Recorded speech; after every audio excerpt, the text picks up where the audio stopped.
경비 아저씨 한 분이 갑작스러운 상을 당해 3일간 휴가를 내셨다. 상황이 급박한 터라 그 빈자리를 어쩔 수 없이 내가 직접 채우게 되었다.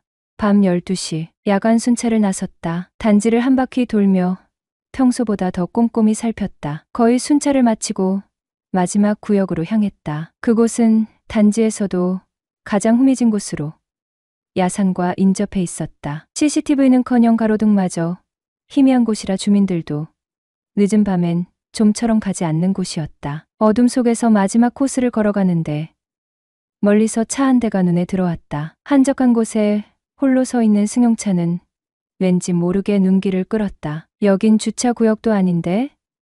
뭔가 이상한 느낌이 들어 가까이 다가갔다. 가까이 갈수록 차 내부가 묘하게 흔들리고 있었다. 창문은 뿌옇게 김이 서려 있었고 은은한 불빛이 새어나왔다. 차 안에는 한 남녀가 어찌나 열정적이던지 그 안에서 남녀가 한참 사랑을 나누고 있었기 때문이다. 참나, 멀쩡한 집 놔두고 왜 여기서 지랄이대. 그냥 독특한 취미를 가진 커플쯤으로 여기고 대수롭지 않게 여겼다. 누구인지 궁금하긴 하였지만 괜한 호기심으로 다가갔다가 들키기라도 한다면 사생활 침해로 잘릴 수도 있단 생각에 그냥 지나쳐야만 했다.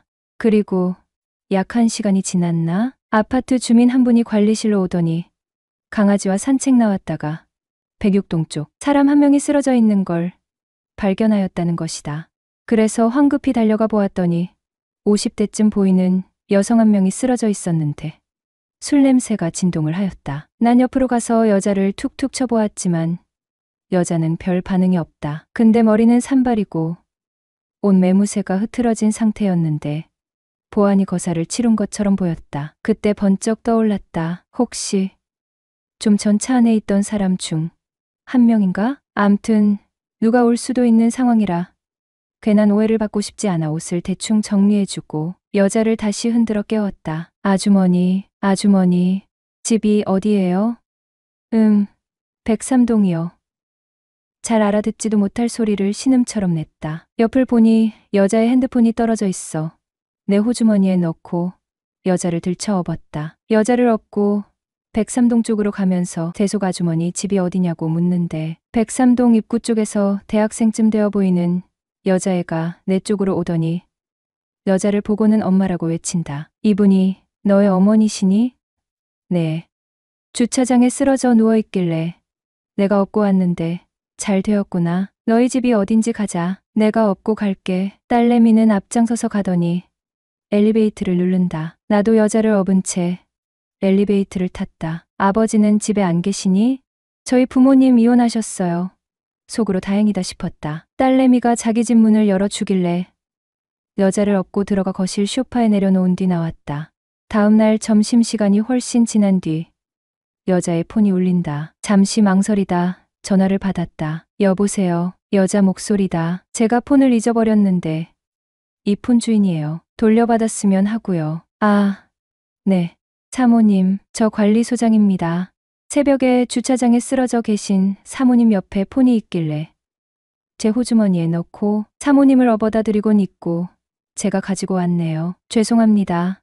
내가 공손하게 말을 하자 아주머니는 아니라며 살뜰히 챙겨줘서 고맙다며 나중에 식사라도 대접하겠단다. 아닙니다. 사모님 제가 당연히 해야 되는 일인데요 뭐. 저녁에 출근하면 휴대폰을 주기로 하고 관리사무실에서 그녀를 만났다. 얼굴은 눈에 익지만 어제와는 완전히 다른 정숙하고 아주 예쁜 중년의 여인이 보인다. 뛰어가서 인사를 꾸벅하고는 사모님, 폰 때문에 오셨죠? 얼굴을 뵈니 알아보겠네요. 아, 네. 아저씨 고마워서 어쩌죠?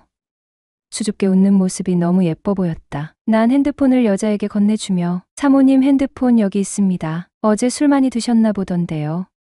아저씨, 어젠 내가 술이 너무 취해 실수를 많이 했죠? 저한테 실수한 건 딱히 없는데요. 알고 보니 그녀는 술만 취하면 기억도 못하고 남자들과 사고를 치고 다니는 주사가 있었던 것이었다. 말들을 대충 맞춰보니 그날 야산과 인접한 그곳에서 애정행각을 벌이던 주인공이 확실한 듯 싶었다. 아저씨, 시간 되면 언제 한번 식사라도 대접하고 싶은데요. 아뇨, 괜찮아요. 이깟일로 식사 대접까진 너무 과하지요. 그래도 그건 아닌데. 그녀는 내가 소문이라도 낼까봐 불안했는지 자꾸 식사 대접을 하고 싶다고 했다. 아뇨, 제가 꼭 식사 대접을 하고 싶어서 그래요. 그럼 식사 대신 술 사주세요? 그녀는 잠시 고민을 하더니 알겠다고 하였다. 그리고 며칠 뒤 술자리로 이어졌다. 아저씨도 혼자 사세요? 네. 아저씨는 마지막 연애가 언제예요? 아마 3년도 넘었을걸요? 대단하시네요. 3년이나 어떻게 참고 사셨대. 호호. 어쩌다 보니 벌써 그리 되었네요. 아저씨처럼 키도 크고 잘생긴 남자를 아줌마들이 왜 가만두지? 아마도 어색한 분위기를 풀어보려고 농을 던지는 것 같았다. 아저씨, 그날 일 소문내시면 안 돼요? 물론이죠. 나도 남잔데. 대신 약속 지키는 대신 아주머니에 대해 말씀해 주세요. 저에 대해서요? 네, 궁금해서요. 호호, 제가 정말로 궁금하세요? 네, 당연하죠. 호감 가는 여성에 대해 좀 더 알고 싶은 건 당연한 거 아닌가요? 호감을 가진다 말에 그녀는 살짝 당황스러워하면서도 술 기운 때문인지 자신의 얘기를 털어놓기 시작하였다. 그녀의 남편은 결혼 후 꾸준히 바람을 피워왔다고 했다. 하지만 남편이 돈을 잘 벌어오고 아이도 있었기 때문에 이혼은 생각조차 할 수 없었다고 한다. 그러던 중 남편이 약 2년 전부터 먼저 이혼 이야기를 꺼내기 시작했다고 했다. 이후 둘은 별거를 이어갔고 결국 이혼으로 마무리되었다고 한다. 그 시점부터 그녀는 자신을 억누르던 무언가를 내려놓게 되었다고 말했다. 술의 힘을 빌려서 말이다. 전 남편이 그녀의 첫사랑이자 첫 남자였던 터라 이혼 후 우연한 계기로 다른 남자를 받아들였다고 했다. 그 일이 그녀에게 새로운 자극이 되었고 이후 삶을 보다 자유롭고 열린 마음으로 바라보게 되었다고 했다. 그리고 그녀는 덧붙였다. 술만 마시면 블랙아웃이 되어 아무 기억도 나지 않는다고. 지난번 일도 거의 생각이 나지 않는다는 말에 적잖이 충격을 받았다. 그녀의 말투와 태도로 보아 그녀가 만나온 남자들이 한둘이 아니라는 느낌이 들었다. 주로 나이트클럽이나 헌팅포차에서 처음 본 남자들과 만남을 이어왔다고 했다. 그 이야기를 듣고 있자니 묘한 기분이 들었다. 이 여자가 자신의 이런 이야기를 왜 나에게 털어놓는 걸까? 내가 호감을 표현해서 그런 걸까? 아니면 이게 일종의 플러팅인 걸까? 궁금증을 참지 못하고 물었다. 현숙 엄마, 저는 남자로서는 어떤가요? 그녀는 웃으며 답했다. 아저씨요? 괜찮죠. 일단 저보다 어리잖아요. 호호호. 아, 연하를 좋아하시나 봐요? 그럼요. 제 나이쯤 되면 어린 남자가 좋죠. 그리고 혼자 사는데 마다할 이유도 없고요. 그녀는 장난스럽게 웃으며 말을 이었다. 그럼 저랑 10번만 만나봐요. 정신 못 차리게 만들어 드릴 테니. 내가 장난스러운 듯 진지하게 제안하자 그녀가 고개를 갸웃하며 물었다. 왜 하필 10번인데요? 그 정도는 만나야 서로를 제대로 알 수 있지 않을까요? 저는 갈수록 더 좋아지는 남자거든요. 그녀는 피식 웃으며 말했다. 호호. 참 재밌는 아저씨네. 나는 웃음 속에서도 진심을 담아 덧붙였다. 사실 제가 밤일은 잘하는데 연애엔 좀 서툴거든요. 그런데 현숙 엄마랑은 왠지 잘 맞을 것 같아요. 연하는 키우는 재미도 있다 하잖아요. 그녀는 어이없다는 듯 웃으며 답했다. 그건 연계일 때 얘기죠. 아저씨는 연계는 아니잖아? 그런가요? 나는 살짝 쓴웃음을 지었다. 10번이라고 했죠? 네, 한번 만나봐요. 그럼.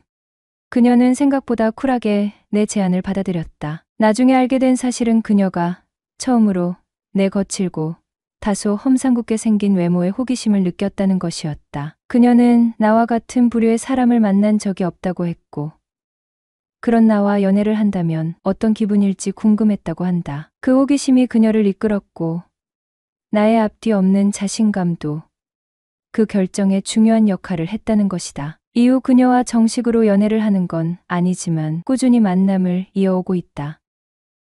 나른한 오후, 따사로운 햇살이 창문을 통해 살짝 스며드는 시간이었다. 그때 101동 701호 사모님이 전화로 나를 불렀다. 네, 사모님.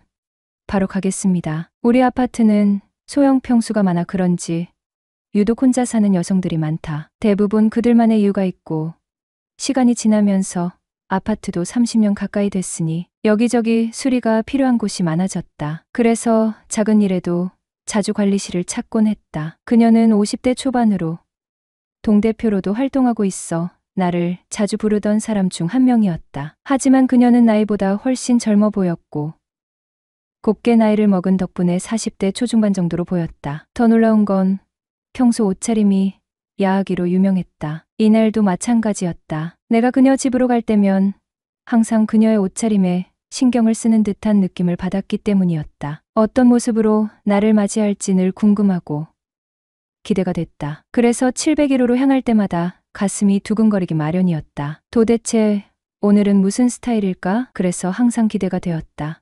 문을 열고 들어서면 이미 그녀는 부드러운 미소로 나를 맞이하고 있었다. 그때부터는 매번 느끼던 그 묘한 긴장감과 함께 한동안 나의 시선은 그녀에게 묶여버렸다. 김 소장 올해 몇 살이라고 했지? 40살 맞나요? 네, 맞습니다. 사모님. 돌싱이라며. 애인은 있어? 아니요. 현재 만나는 사람은 없어요?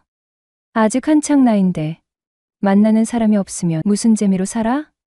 안 그래? 그렇기야 하죠. 밤만 되면 잠을 설치니 말이죠. 하하. 참나, 나이도 어린데 왜 그러고 사나? 사모님이 한 명 소개시켜 주시던가요? 김 소장은 어떤 스타일을 좋아하는데? 저는 사모님 같은 스타일이요.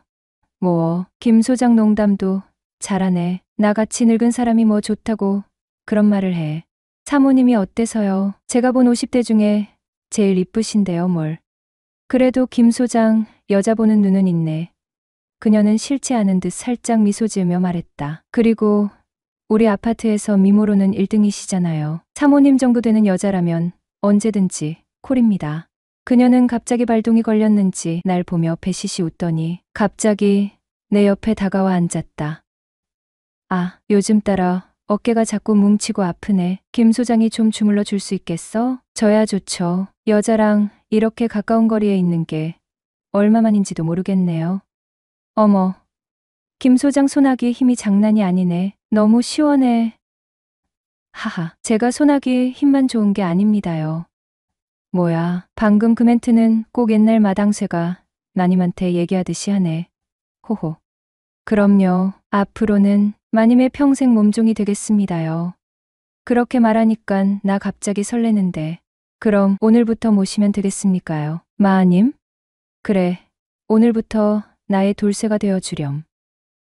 나는 올해 40살, 5년 전 이혼하고 혼자 사는 돌싱남이다. 남들이 흔히 말하는 부실한 남편도 아니었고 가정을 꾸릴 능력이 없는 돈 못 버는 남편도 아니었다. 단지 직업이 현장 일을 하다 보니 가정에 소홀할 수밖에. 남들이 말하는 소위 노가다꾼이었다. 공고 토목과 졸업, 전문대 토목과 졸업 후 산업기사 자격증을 따고 전국 8도를 다니며 고속도로 터널 뚫는 공사 현장에서 일을 해왔다. 현장이 멀고 바쁠 때는 한 달에 2~3번만 집에 들어갔고 장마철이나 현장 일이 없을 때는 보름이고 한 달이고 집에서 지낸 적도 있다. 하지만 아내는 결혼 5년이 다 되도록 막 모르게 피임을 하여 임신도 하지 않더니 결혼 6주년 기념일을 며칠 앞둔 어느 날 젊은 놈을 좋아한다며 이혼을 요구해왔고 옆에 있어주지 못하는 남자와는 더 이상 살기 싫다는 말만 남기고 나를 떠났다. 난 열심히 돈 벌어서